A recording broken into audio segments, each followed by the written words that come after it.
আমি যখন 9 উঠলাম, আমার ক্লাসে একটা স্যার ছিল, উনি আমাকে পছন্দ করতো, মানে এতটাই পছন্দ করতো যা বলার বাইরে। ক্লাস টিচার পছন্দ করতো? আমার ক্লাস টিচার, ওনার হাইট 6 ফুট, যার তুলনায় আমি একদমই পিচ্ছি।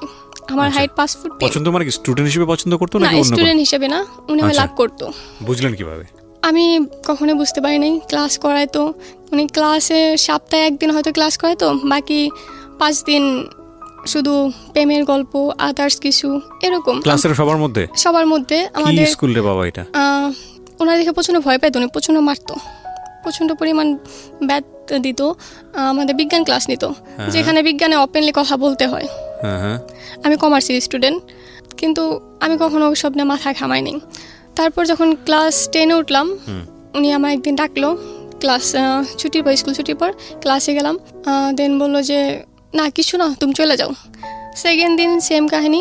পরে বললো যে তোমার একটা কথা বলার ছিল। আমি বললাম জি বলেন। পরে বললো আমার তো ভালো লাগে। আমি বললাম তাই নাকি স্যার? বয়স কিরকম ছিল ওনার? বয়স স্যার হিসাবে যেরকম থাকা উচিত। স্যার তো অনেক ইয়াং স্যারও থাকেন। তখন 26-27, আমি যখন 10-এ পড়ি। ওনার বয়স তখন 26-27? হ্যাঁ, এরকমই হবে। বিবাহিত ছিলেন? না, উনি অবিবাহিত ছিল। ওকে।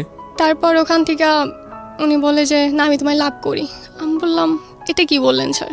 এটা বলে আমি চলে আসলাম।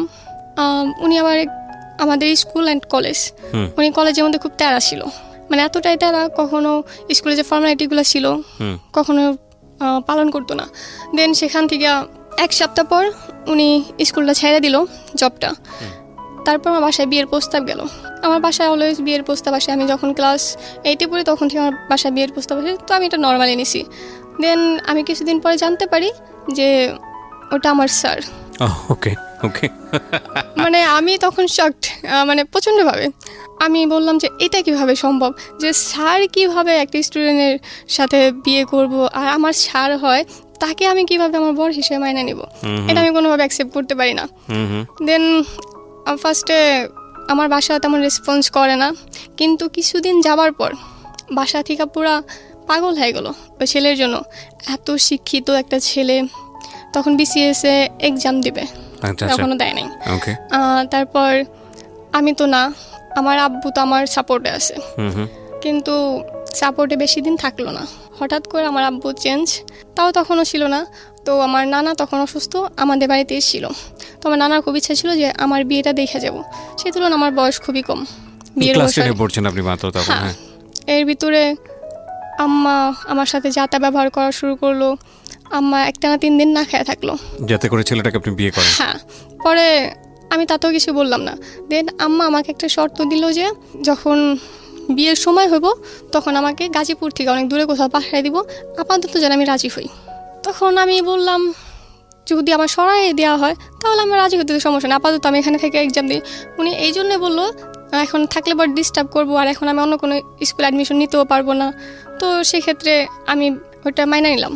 দেন ওখান থেকে আয়সা, মানে ওর বাড়ির লোক, চারে বাড়ির লোক আয়সা আমার আংটি পরাইলো। আচ্ছা। আংটি পরানোর পর আমার স্কুলের কিছু ফ্রেন্ড ছিল, তানিয়া তো মাস্ট বি ওখানে ছিল, আরও 2টা ফ্রেন্ড ছিল। আমি সেদিন জানতাম না যে আমার সাথে কী হতে যেতেছে। তো তানিয়া একবারায় বললো যে আজকে ওর বিয়ে। তো তানিয়া যা বলে আমি তাই করি, আমি ওখানে কখনো নাক গলাই না। তো যাই হোক, সেখান থেকে আংটি পরানোর পার্ট শেষ হলো। হ্যাঁ, তারপর বিয়ের দিন ঠিক করবে, তারা খুব তাড়াহুড়ায় আছে। এখন আমি তো আর রাজি হইতেছি না, কারণ আম্মা আমার একটা শর্ত দিছে যেটা আমি জানতামই না। তো তার মধ্যে আমার বার্থডে হলাম 17 তারিখে। আচ্ছা। তো আমার বার্থডের দিন আমার এক্সাম ছিল। আমি সেদিন দুপুর 12টার দিকে চলে আসি বাসায়, যেহেতু সকালে এক্সাম ছিল। বাসায় চলে আসি, আসার পর আমি প্রচণ্ড টায়ার্ড।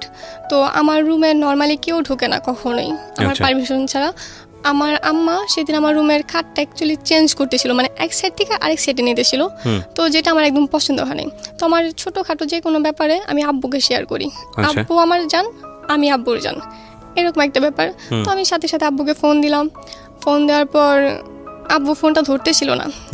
ওর মাঝে আমার স্যার ফোন দিল, 2বার ফোন দিছি, আমি ফোন 2বারই কাইটে দিছি। আমার মাঝে মানে মেজাজ প্রচণ্ড খারাপ, আমি কেন তার ফোন ধরবো তখন। তো 5 মিনিট পরে দেখুন আমার বাসায় আসছে। আমি স্কুল ড্রেসও খুলিনি, আমাদের স্কুলের ফ্রক ছিল। আমি একটা জাস্ট ওড়না নিছি, ওড়না বলতে গামছা নিছি ঘাড়ে। দেন উনি আসলো, আয়সা আমায় জিজ্ঞেস করলো কী ব্যাপার, ফোন ধরতে